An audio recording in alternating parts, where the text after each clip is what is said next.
Assalamualaikum warahmatullahi wabarakatuh. Nama saya Dinda Azahra, NIM 201FI03066. Pada kesempatan kali ini saya akan membuat video yaitu untuk memenuhi tugas komunikasi efektif dengan membuat video komunikasi mahasiswa dengan mahasiswa. Selamat pagi Kak. Selamat pagi. Perkenalkan, nama saya Dinda Azahra, mahasiswa dari Universitas Bakti Kencana yang bertugas untuk mewawancarai Kakak mengenai praktikum online yang Kakak laksanakan selama kuliah daring ini nih Kak. Sebelumnya boleh tahu nama Kakak siapa? Nama saya Ica. Apa benar Kakak dari Universitas Riau? Benar sekali.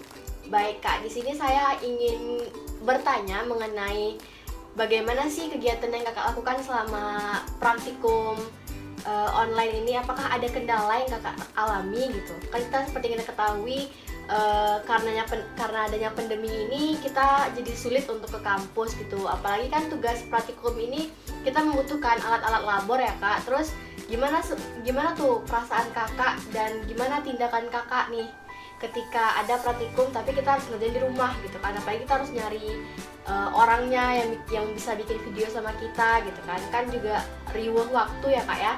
Nah jadi gimana Kak? Boleh Kak jelaskan? Beberapa praktikum online itu kan kalau untuk Universitas Riau sendiri kami ada yang bisa dimodifikasi di rumah dan ada juga yang ke kampus langsung. Untuk yang di rumah itu cukup sulit sebenarnya karena kan alat-alat yang kami gunakan itu harus dimodifikasi, misalnya bengkok harus pakai mangkok. Terus kalau misalnya ada alat seperti suction atau misalnya selang oksigen itu biasanya kami memodifikasinya entah pakai tali sepatu atau pakai tali yang lain gitu kan. Itu sangat tidak efektif dan agak lucu sebenarnya kalau misalnya kita bikin video ujian seperti itu, agak kurang bagus aja gitu kelihatannya. Dan kadang nggak real, kayak misalnya contoh yang nggak real itu misalnya kami waktu itu pernah skill lab tentang penggantian stoma, mengganti stoma pada perut. Jadi saya kan aku kan di rumah ya bikinnya, karena waktu itu belum boleh ke kampus. Yang udah ke kampus itu sekarang akhir-akhir ini, tapi dulu waktu itu belum boleh karena masih corona tuh masih tinggi-tinggi banget kemarin. Jadi kami pakai boneka terus disolasiin di perut bonekanya gitu. Dan itu tuh benar-benar nggak real banget karena kayak ya seadanya ya gimana, pokoknya ini kelihatan kayak stoma gitu kan. Padahal pas kilap, pas beneran terjadi di pakai Phantom ya nggak gitu, beda. Jadi kayak aduh, yang dilaksanain kemarin di rumah sama yang di lab itu bakalan beda banget. Jadi kayak lebih kaku, mau megang alat tuh kayak kita tahu teori sampai batas mana lah, tapi kalau misalnya kita praktikum, kita kerjakan langsung dan kita tuh gagok-gagok kayak aduh gimana ya, kok gini sih, kok katupnya gini sih, karena stoma itu ada lingkaran yang tersendiri gitu untuk masukin ke dalam stomanya kan. Jadi kayak ke kantong stoma dimasukin ke dalam stoma itu kayak beda ya sama yang aku bikin di rumah. Karena waktu bikin di rumah itu pakai ini tutup botol ditempelin di perut boneka ya, terus manual lah gitu ya, pakein kantong terus udah solasi. Beda banget sama yang beneran di Phantom, jadi kayak agak lebih gagok-gagok aja gitu kan. Jadi agak sulit, terus bingung juga pas beneran kejadian di tempat asli tuh kayak beda gini gitu kan. Nah alhamdulillahnya sekarang kan corona udah turun banget ya, jadi udah ada skill lab ke kampus. Nah skill lab ke kampus kesulitannya mungkin karena harus pakai masker, terus kayak jaga jarak, dan kadang sebenarnya harus pakai masker itu tuh bukan kesulitan untuk aku pribadi ya, bukan karena aku pakai masker, teman-teman pakai masker, enggak itu. Cuman kadang dosen kalau dia pakai masker itu suaranya kecil banget, terus kayak apa yang dia omongin tuh kayak nggak jelas, kadang kan pakai masker gitu. Dan kadang dosen-dosen itu malah kewalahan dia. Skill lab offline yang dilaksanain waktu COVID, waktu corona, waktu zaman pandemi ini sama waktu dulu itu beda banget. Kalau dulu kan jadwalnya tuh gampang ya, kayak jadwalnya udah teratur semua. Tapi kalau sekarang di skill lab offline ini kan kayak dosen itu satu hari bisa masuk berapa kelompok gitu. Jadi dosen itu pun capek. Nah ketika dia capek, dia makin kecil suara dan makin gak jelas dia ngomong apa. Jadi kayak tantangan bagi para mahasiswa tuh kayak, bapak ini ngomong apa ya, kok gak kedengeran gitu. Jadi nggak ngerti gitu ya, nggak ngerti Tapi apa-apa. lebih baik sih daripada kami semua itu harus di rumah aja dengan alat yang modifikasi. Cuman kayak nggak ada semua dosen plus sih. minusnya gitu ya. Tapi nggak semua dosen sih yang kayak gitu. Dan meskipun suaranya kecil atau gimana ya, kita tetap bisa, kan ada modul. Tapi ya pandai-pandai kita untuk belajar aja lagi gitu kan. Karena kan bapak itu meskipun suaranya kecil kan, tapi dia mengerjakan gitu. Jadi kita oh iya gini, kita pun ngeliat Bisa alatnya kita secara lihat langsung. secara langsung ya. Benar sekali. Itu aja sih mungkin apa ya yang aku rasain dan aku alamin secara langsung tentang Jadi surat kalau misalnya offline ditanya online. rasa tuh kayak pasti kadang juga sedih ya kak, kayak stres pastikannya tugas Ya, ribet gitu. Kalau di rumah tuh kayak nggak praktis, sedangkan kalau di labor kan kita udah ada disiapin gitu kan. Sedangkan kalau di rumah tuh kita harus nyiapin semuanya sendiri, jadi itu kayak lebih nyusah gitu kan, susah gitu jadinya. Nah terus nih kak, ada kendala lain nggak, misalnya kayak ini kan kakak kebetulan udah balik ke kampus ya, maksudnya udah ada jadwal hybrid kan ya, ke kampus kayak online udah offline gitu. Ketika offline itu kak, kan kita udah ketemu dosen nih, kemudian gimana interaksi sama teman-teman yang dari awalnya kita kan di rumah aja udah kayak setahunan gitu kan, nggak ada ketemu teman-teman.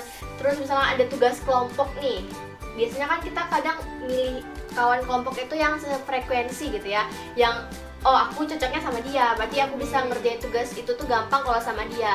Nah ketika kita udah offline ini kan kayak semuanya udah saling ketemu nih, ada nggak rasa kecanggungan tuh kalau misalnya udah kerja kelompok secara langsung gitu?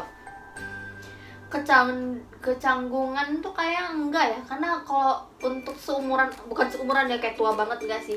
Maksudnya tuh untuk kayak aku pribadi, canggung nggak jelas gitu nggak ada gunanya sih, karena kan kayak kita ini tugas mau selesai atau enggak gitu. Jadi mau nyaman sama dia atau enggak ya kita sama-sama kerjain tugas. Tujuannya tuh kerjain tugas gitu. Entah dia bikin kita gak nyaman atau dia nggak sefrekuensi sama kita, itu ada urusan nanti. Yang penting tugasnya selesai dulu gitu. Dan untuk kayak misalnya udah lama nih nggak ketemu, terus tiba-tiba ketemu canggung nggak sih, nggak sama sekali. Karena malah makin lebih akhirnya ya udah lama banget gitu kan, akhirnya senang gitu. Nggak ada kayak gimana Nggak canggung gitu ya. Malah lebih deket lagi, kadang kayak udah rindu banget gitu. Ya, udah lama nggak ketemu nih gitu. Jadi kalau sekali ketemu tuh langsung kayak wah gitu kan gitu. Kalau untuk sefrekuensi atau nggak sefrekuensi nggak ada kepikiran sampai ke sana, karena kayak kita tuh ngerjain tugas bareng loh gitu, bukan berteman yang sampai lama, kecuali kita ngekos berdua atau berteman yang kayak bergeng ya baru harus sefrekuensi. Tapi kalau untuk cuma kerja kelompok ya kenapa enggak kalau sama yang lainnya. Iya, benar-benar. Nah, kebetulan nih Kak, kita udah berbincang sekitar 5 menit ya kayaknya Kak. Jadi kayaknya kita akhirin dulu karena katanya Kakak juga ada kelas ya habis ini. Nah, jadi kayaknya kita akhiri dulu. Kemungkinan besok kita akan mulai lagi nih Kak. Saya akan mewawancarai Kakak lagi mungkin sekitar jam 10 pagi di tempat ini juga. Apakah gimana Kak, bersedia? Boleh. Oke. Jadi kita akhiri sampai sini dan terima kasih atas waktu dan kesempatan yang Kakak berikan untuk saya. Terima kasih telah berani untuk bercerita, ingin men-share keadaan, perasaan, dan pengalaman Kakak. Jadi bisa jadi untuk pelajaran teman-teman saya juga. Kalau misalnya ternyata ini loh plus minusnya kalau offline sama online praktikum. Terus gimana kita bertindak kalau misalnya ada teman sekelompok gitu kan. Jadi makasih ya Kak.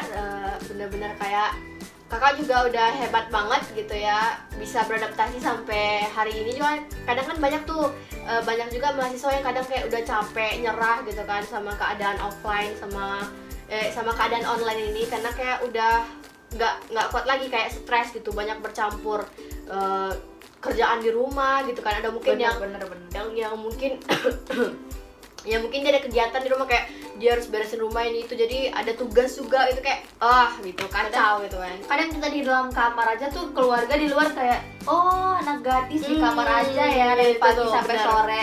Padahal kalau kita kuliah ya emang pagi sampai sore gitu. Kebetulan kuliahnya di rumah. Cuman kadang keluarga kan nggak paham ya, Iya, kayak faktor keluarga itu juga iya, kayak wah, kamar masih berantakan, Hmm, tugas-tugas, kertas-kertas masih berserakan. Karena kan kita sedihnya online itu adalah tugas dari setiap mata kuliah tuh kita dapetin gitu. Iya. Beda banget sama offline. Kalau sama offline kita selesai di hari itu aja. Kadang kan kayak ya udah gitu. Tapi kalau online dosen tuh membuat kita tuh ada tugas setiap hari karena dia pengen kita tuh paham dengan apa iya, yang kita diajarkan. belajar sendiri gitu Iya, ya. tapi jadinya semua mata kuliah tuh punya tugas dan itu yang memberatkan banget sih sebenarnya. Oke. Jadi baiklah Kak, kita akhiri sampai sini ya Kak. Sekali lagi Oke. saya ucapkan terima kasih dan saya mohon maaf dengan segala kekurangan saya. Sampai ketemu lagi dan saya pamit.